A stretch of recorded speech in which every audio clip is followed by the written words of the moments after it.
So even though I was a bankruptcy attorney at the time, I worked for a really large firm. One of the things that was really interesting is, you know how they always said that patients are the worst, doctors are the worst patients, right? And nail technicians, they always have the nails messed up, right? And like, hair salon people, they always got the ugly ponytail. Yeah, that's how it was, right? So even though I could help other people with their credit and their debt, my credit and my debt was overwhelming. I had about $300,000 in debt, right, when I left law school. And half of that was student loans. And you know what they say about student loans, right? So that's like massive. There was nothing that you could do about that, or at least that's what I thought back then, is that there was nothing that I could do about that. What I learned a little bit later is that there were things that we could do about that.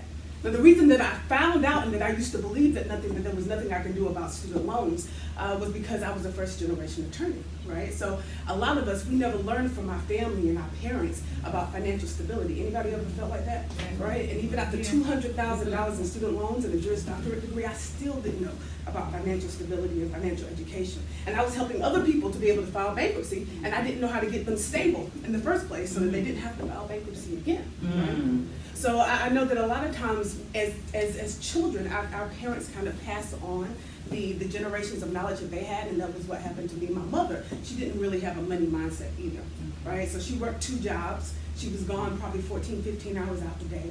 And even though she worked 2 jobs, she still couldn't pay basic necessities like rent and utilities and things of that sort. So I still remember that when I was 8 years old, I remember having to stay home from school and hide in the closet because the sheriff was going to come and put a deadbolt on our door a little bit later, right?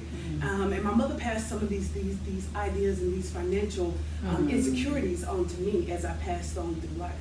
I remember that even though my first job as an attorney, I was making over 6 figures, I still had to get a co-signer just to be able to live into my first home, right? Because I didn't have that financial knowledge, and I didn't have that financial stability. I didn't have anything that would teach me how do I leverage money, right? How do I start working, you know, for my money? How do I make my money work for me? How do I stop trading time for money? How many people know people that need extra money? Anybody? Anybody know people that need extra money?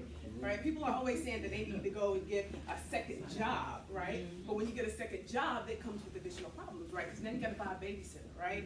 Now you got to pay for gas, right? Now you don't have time to clean your house because you're working 14, 15, 16 hours a day, right? So even though you got this second job, now you're in a position where you feel like you're still making the same amount of money because you got all these other expenses. So he can give you a little bit of information about how you can get additional income and stop trading time for money.